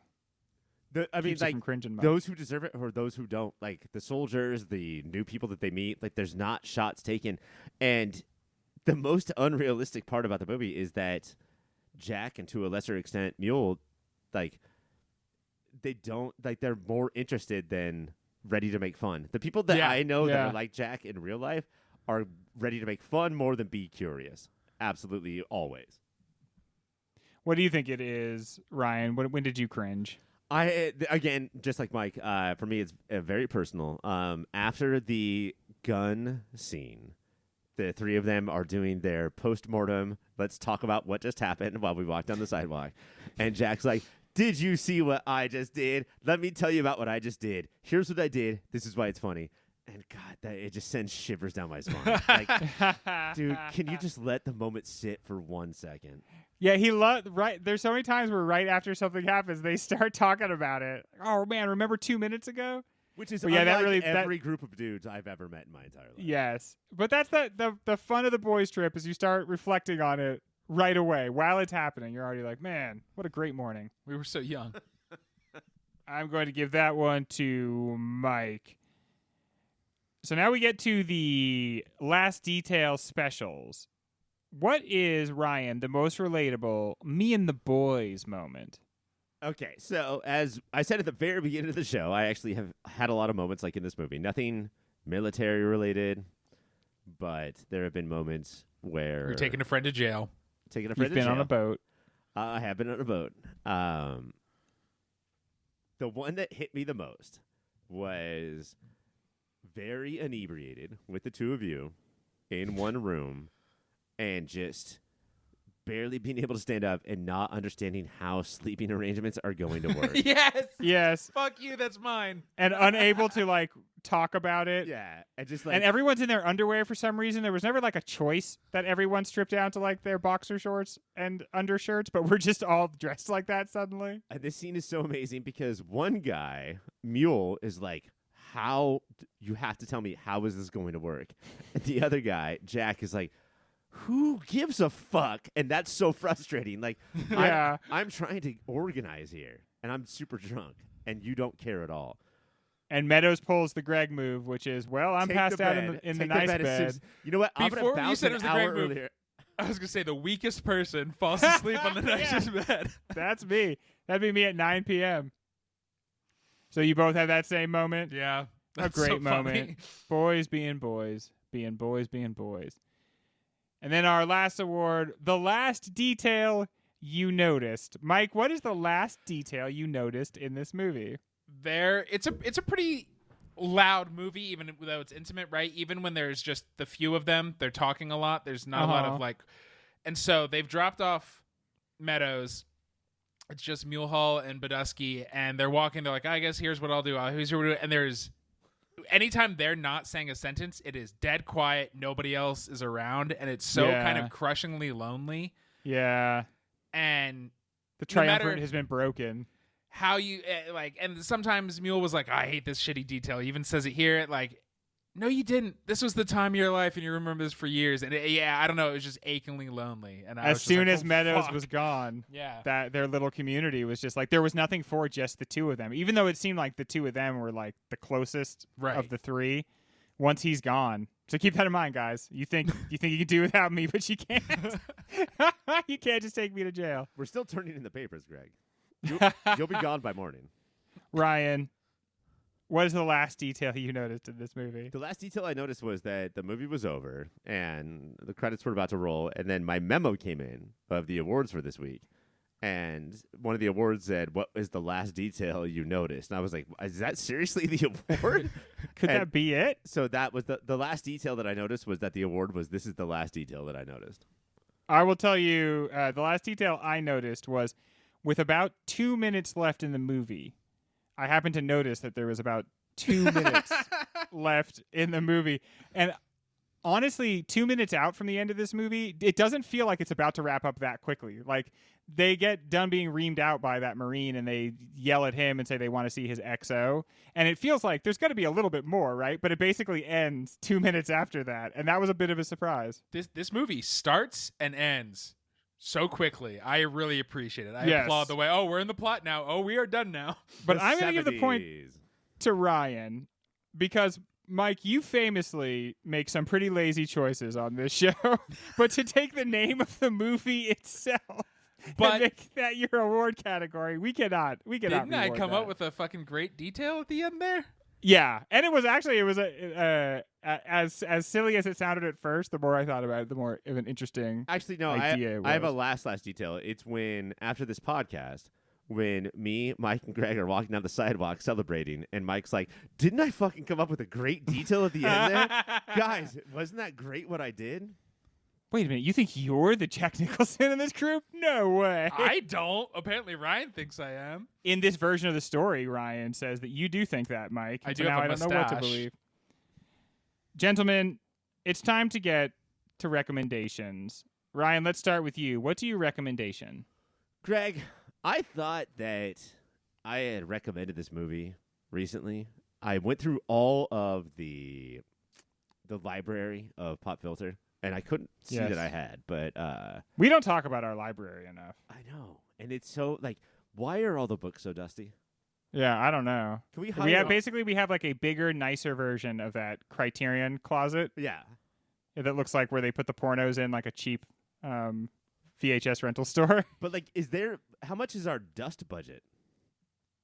Oh, well, I mean, only the best for us. So yeah, we have that dust imported from Ecuador. It's a nice fine dust. Okay, there's a lot of it in there. Well, But we've had a lot imported. I pulled out the book and I blew it off, and I don't think I've recommended this movie ever. It's got should be in the Pop Filter Hall of Fame just based on its theme song. But it's about three soldiers contemplating how the war sucks, life sucks, this is a prison, this is bullshit. It's kind of about four soldiers, but we don't talk about one of them. We just talk about the three of them, even though the fourth one is the guy who's responsible for the theme song. Does anybody know what that theme song is? We Three Kings, Be Stealing Your Gold. That is Spike Jonze who's saying that, but it is Ice Cube, Marky Mark, and George Clooney in the one good David O. Russell film. Remember back in the day when he made good movies? It is the movie Three Kings. I highly recommend it. And he made a good movie.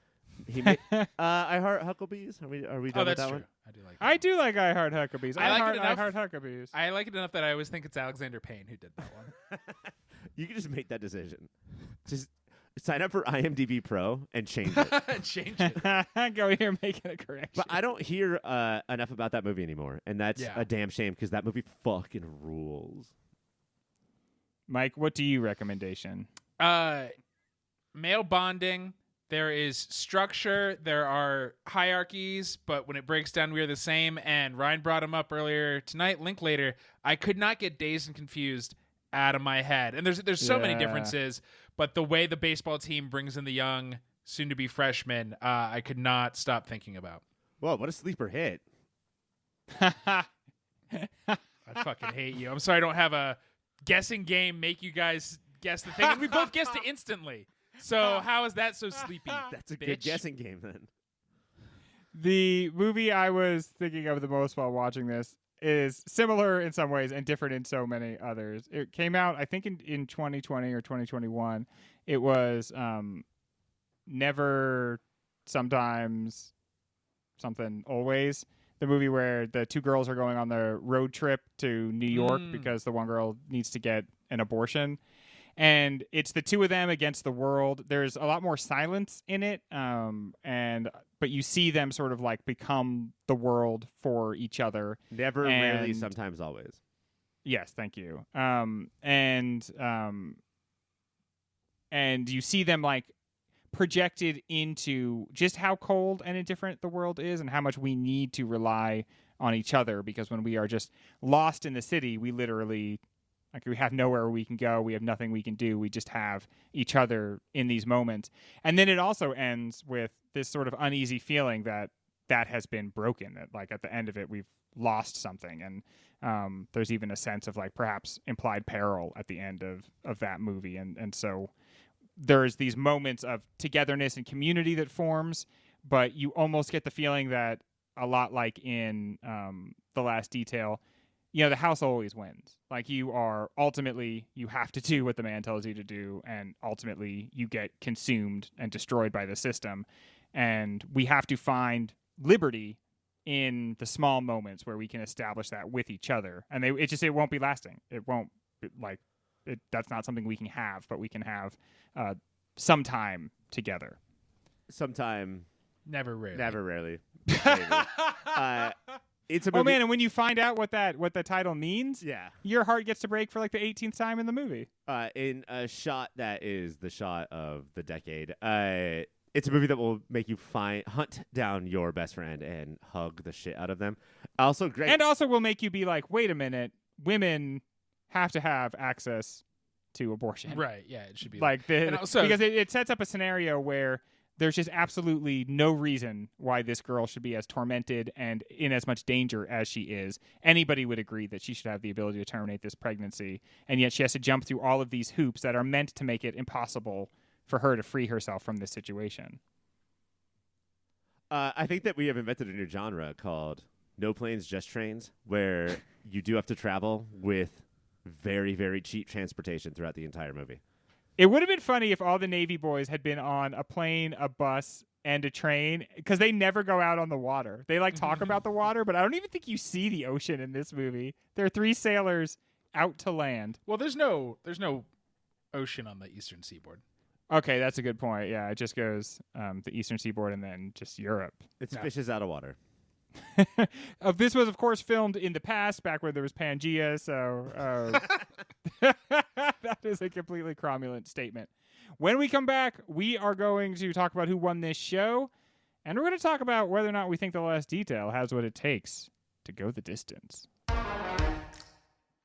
Ryan, you have been freed from your long, terrible toiling of not winning. You won tonight's episode 30-25.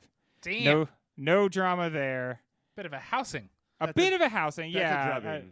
A little bit of a housing there. But the thing I'm really interested in is I feel like this movie has a real chance. Like, maybe not our number 1 seed at this point, but has a real chance. Do either of you think that things could fall in such a way where this movie is our movie of the year? I could see being the dark horse. Yeah. If it just doesn't stop gnawing on us. A lot of times our second or third favorite movie as a group, we'll each have the same second or third favorite movie, and that will end up winning because the other ones kind of cancel each other out.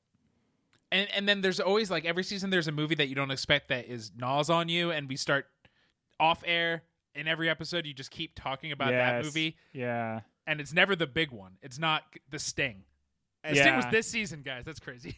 And this is what this guy does: is he makes movies in such a way where you're like, ha ha ha ha, they cursed and they had sex with prostitutes, and then it just eats at you, and you keep remembering scenes and certain lines of dialogue and certain looks and certain cuts, and this is that movie for sure. Shampoo did that as well, but I think this is a much more successful movie.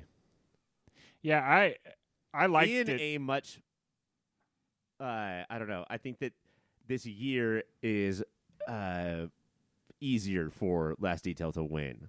Yeah, this year I feel 75 was harsher, Yeah. I feel like this year, by and large, the movies have kind of actually proven to be a little bit less exciting than we thought they were going to be. This would be an exception here. I mean, Last Detail, this has lived up absolutely to the billing. This has rocketed up my list of favorite movies. And I don't know. I have a feeling that it could do something. I have a feeling it could sneak in and do it. Well, we've got a lot more good movies coming up in our 73 season, and we're going to keep coming out with episodes every week, so check those out. But until then, do me a favor, will you? Keep watching them movies.